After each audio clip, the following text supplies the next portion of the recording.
depan ya ini akan jadi tempat penimbunan sampah. Artinya menjadi TPA gaya bagus saja. Dan ini residunya. Jadi bedanya ini sampah sebelumnya dengan sampah residu itu dia tidak terbungkus lagi, Pak. Jadi sampah yang masuk itu dalam bungkusan plastik resek yang gede-gede itu.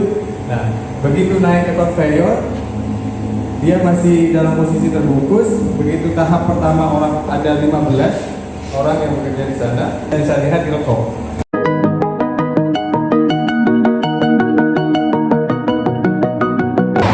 Assalamualaikum warahmatullahi wabarakatuh. Salam sejahtera buat kita semuanya. Shalom, Om Swastiastu, Namo Buddhaya, salam kebajikan. Hari ini tepatnya tanggal 24 Maret 2022. Saya masih berada di Kabupaten Pasuruan dalam rangka workshop pengelolaan sampah dan penguatan regulasi di dalam pengelolaan sampah di Kabupaten Pasuruan. Hari keempat ini bersama dengan para pendamping dan beberapa perusahaan produk berkemasan dan pengguna ya atau industri daur ulang yang ada di Kabupaten Pasuruan ini. Ikuti terus dalam perjalanan saya di Provinsi Jawa Timur.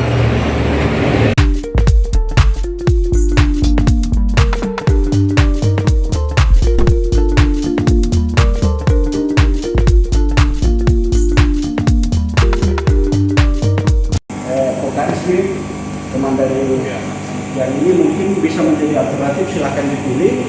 Di luar daripada ini ada programnya, silahkan konsultasi dengan Kasindo. Dan semua perjalanannya kami dampingi Bapak, kami tidak ada, ya, kami tidak ikut beli apa-apa. Dan seperti yang terjadi itu, setelah kami presentase, kami yang tanda kontrak, kami tidak berlaku. Berkemasan tidak memproduksi sendiri kemasannya. Itu dua. Yang ketiga, seperti mungkin Bapak berada di sini, produk berkemasan, mayor dan seterusnya. Yang keempat, distributor. Distributor ini kami lacak di sini, Pak. Pemerintah seperti ini. Distributor di sini juga biasa kehilangan karena rata-rata perusahaan besar itu juga perusahaan distributor. Seharusnya kewajibannya gua mengeluarkan biaya hanya satu, toko di bawah itu sudah 4.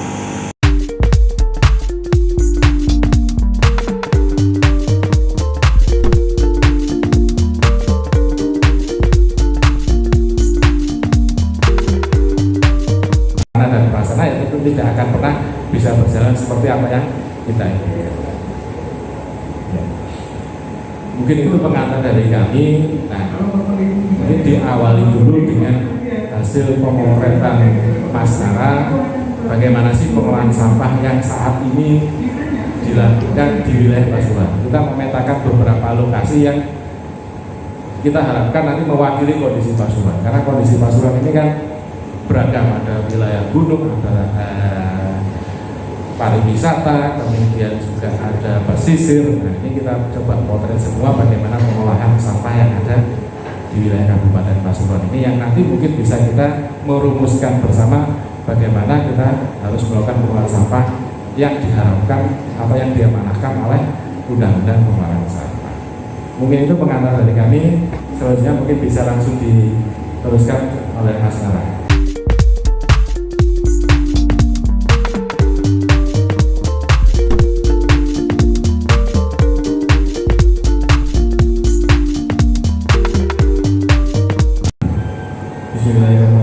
Assalamualaikum warahmatullahi wabarakatuh. Bapak, Ibu-ibu yang dari Lekpar, yang dari Teoria, dan Pokari, dan undangan yang mewakili, dan terutama teman-teman TMP yang selama beberapa hari ini bersama-sama dengan kami. Sebenarnya ini di Pasuruan sudah memulai start yang sangat bagus sekali gitu. Itu ya Pak, yang sangat bagus sekali startnya, karena dimulai dari kami kemarin melakukan mapping di beberapa lokasi.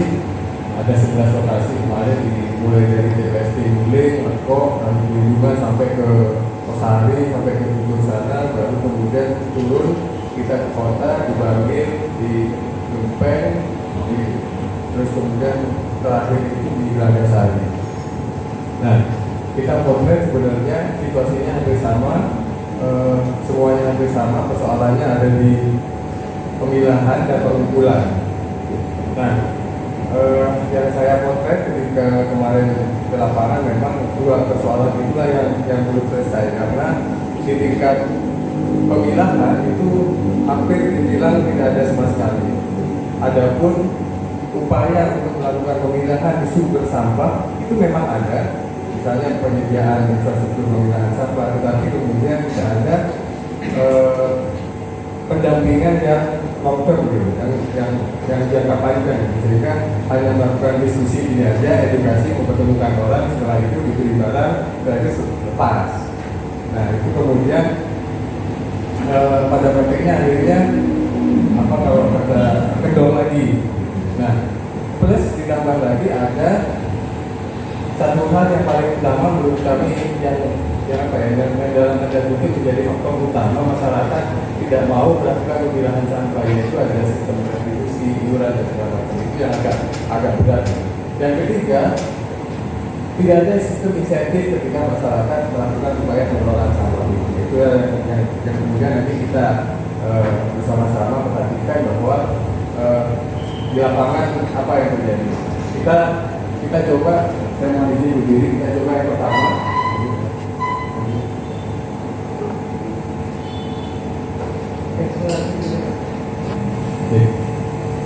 Nah, kita coba yang pertama. Kemarin hari pertama saya ke beberapa lokasi. Pertama kami ke lokasi TPST Nguling yang ada di Kecamatan Nguling. Itu sangat luas sekali Pak, tempatnya luar biasa. Dan ketika saya masuk itu ke lokasi Nguling itu, saya sudah kalau kami membuat yang seperti ini, tentu saja kami tidak akan mencari lokasi yang jauh dari jangkauan kosong gitu, sehingga pikiran saya yang pertama muncul, wah ini kok jauh banget Pak. Prediksi saya, gambaran saya ke depan, ya ini akan jadi tempat penimbunan sampah, artinya menjadi TPA gaya baru saja. Nah ini di TPST Nguling. TPST Nguling ini nanti ini saya jelaskan nanti layoutnya. Ini sampah yang datang ini. Ini sampah yang datang. TPS 3R. Nguling, Pak. Nguling. Ini TPST. Tempat pengolahan sampah terpadu. Nah, ini sampah datang. Kapasitas lokasi ini 30 ton, sampah yang datang baru 6 ton. Ini setiap hari 6 ton. Yang dia melayani 6 desa. Lanjut. Lalu kemudian ini residunya. Jadi bedanya ini sampah sebelumnya dengan sampah residu itu dia tidak terbungkus lagi Pak. Jadi sampah yang masuk itu dalam bungkusan plastik resek yang gede-gede itu. Nah begitu naik ke conveyor dia masih dalam posisi terbungkus. Begitu tahap pertama orang ada 15 orang yang bekerja di sana. Tapi waktu itu saya datang waktu masih istirahat. Tapi proses itu saya bisa lihat di Lekok. Nah informasinya ada 15 orang pemilah sampah di conveyor itu. Jadi sampah itu begitu naik ke conveyor didorong sama alat berat, kemudian dibantu sama 2 orang pekerja manual. Begitu naik ke conveyor, plastik itu kemudian dibuka, diacak-acak gitu loh Pak. Kalau istilahnya pemulung di TPS itu kan ngacak-ngacak sampah. Sudah sampah dibungkus baik-baik supaya rapi, itu diacak-acak lagi. Nah itu diacak-acak, ada orang pertama dia ngambil sampah, mengambil plastik yang bening, kemudian ngambil botol plastik, kemudian mengambil kresek, kemudian mengambil botol beling, selanjutnya kemudian mengambil multilayer dan seterusnya. Ada 15 orang. Nah dari pertama sampai kedua sampai ke yang orang terakhir nanti bisa dilihat kok itu. Kalau saya lihat dengan mata kepala itu mungkin pengurangan sampahnya antara 10 sampai 20%. Kalau 20% saya rasa kebanyakan, tapi kayaknya sampai di 10% saja. Dan kondisi sampah itu kotor. Scratch itu kotor, jadi kotor semuanya. Saya bilang ini kalau di Surabaya nggak laku. Saya bilang, nah bukan mas di sini laku berapa? Yang ini berapa nih? 10.000. Oh mahal ya? Ya tapi potong banyak mas karena kotor. Jadi berapa? Ya kita kadang diskon 60%, 40%, 50%. Oh, oke, itu memang diskon itu. Jadi potongannya gede. Nah lanjut. Jadi ini sampah anorganik. Ini sampah organik. Tapi sebenarnya konveyor itu kan ada dua jalur ya. Di sini sampah untuk sampah anorganik, lalu yang ke jalur sini ini sampah organiknya. Nah, di sampah organiknya sebenarnya tidak. Ya hasilnya ini. Setelah kalau nguling itu sudah katanya sudah 5 bulan ini beroperasi. Ya. Nah, inilah hasilnya. Ini yang masih mentah organik. Nah, ini yang sudah dikelola, yang sudah matang ini. Masa mereka ini yang sudah matang. Saya belum tahu ada proses apa, tapi yang jelas tidak ada proses fermentasi di sana. Saya melihat secara langsung tidak ada proses dekomposisi, tapi ini adalah proses di mana ini di crusher, lalu kemudian jadilah ini. Nah, lanjut. Tapi pada saat itu saya tidak melihat kasar ini bergerak gitu, dan tidak ada melihat kasar ini ada ini pencacah gede pak, ini pencacah organik, dan saya tidak melihat ada aktivitas di sini itu, kemudian tidak ada aktivitas tidak ada kelihatan jejak aktivitas juga. Akhirnya saya bisa memastikan bahwa barang ini belum pernah dipakai sama sekali. Nah lanjut. Dan yang sampaikan 4 gambar saja karena yang lain nanti lebih banyak aktifnya di toko. Nah, ini layoutnya, lokasinya dari Dusun Batuan, Desa Kedawang, Kecamatan Guling. Itu pendanaannya dari sponsorship Nestle, Borealis, kemudian Sistemik, Kedutaan Norwegia, Kars, Nova Chemical, Veolia ada, kemudian HP dari Pakar, Baru, dan Sequoia. Terus kemudian itu operasionalnya sejak September 2021. Badan pelaksananya adalah Badan Usaha Milik Desa bersama Bumdesma. Ada 15 desa yang ada di Desa Guling, tapi yang baru bergabung di Bumdesma itu baru 6 desa. Desa yang lainnya masih belum bergabung di Bumdesma dan belum tergabung pengelolaan sampahnya di TPST ini.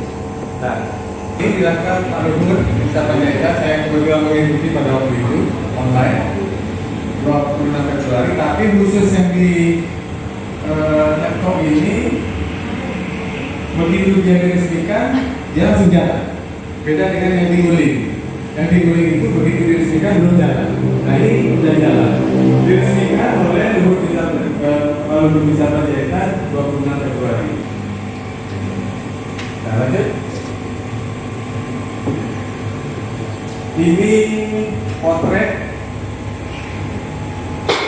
residu selama 3 hari mereka tidak buang sampah, tidak jangkut ke TPA, di mana pengangkutan TPA-nya masih disubsidi juga sama ya.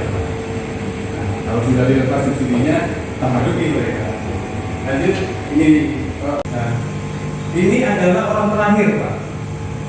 Ini orang terakhir. Jadi di sana itu ada beberapa orang, gitu ya, ada 14, ada 14 orang.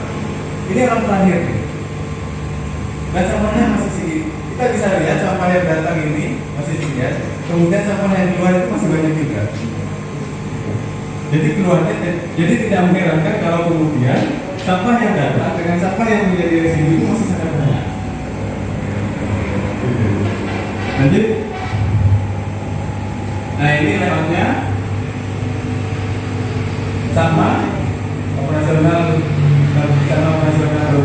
kemarin Kecamatan Depok, pendananya sama, operasionalnya sejak tahun 2021 Februari, pelaksananya Bumdesma 11 desa yang ada di Kecamatan Guling, tapi yang baru bergabung 8 desa, masih ada 3 desa yang belum bergabung. Kemudian yang dilayani ada 8 desa, ada 11 desa, kalau 15.000, 20.000, dan ada yang gratis. Ada yang tidak mau ditarik kontribusi, tapi dilayani juga ada. lalu kemudian masuk ke Mustafa Ghali dan Ahmad Ghali, dan sisanya masih dia. Lalu kemudian memperbaiki kondisi persampahan di kota. Nah, di dalam lingkungan itu, ini tampilannya. Nah, ini ada pagar, itu luasannya sekitar 200 meter persegi. Kalau warnanya, programnya siapa kalau pakai simbol? Oh, berarti, nah, itu. Sementara pelaksanaan program itu ada kami. Cuma proses-proses kami yang dipakai, gitu kan? Nah, itu sebenarnya bukan buat kami, tapi buat teman-teman juga. Karena pasti macet. Berapapun besarnya dana yang dimiliki oleh teman-teman yang membantu kegiatan itu pasti macet. Karena apa? Karena dinamikanya sudah kami tahu semua.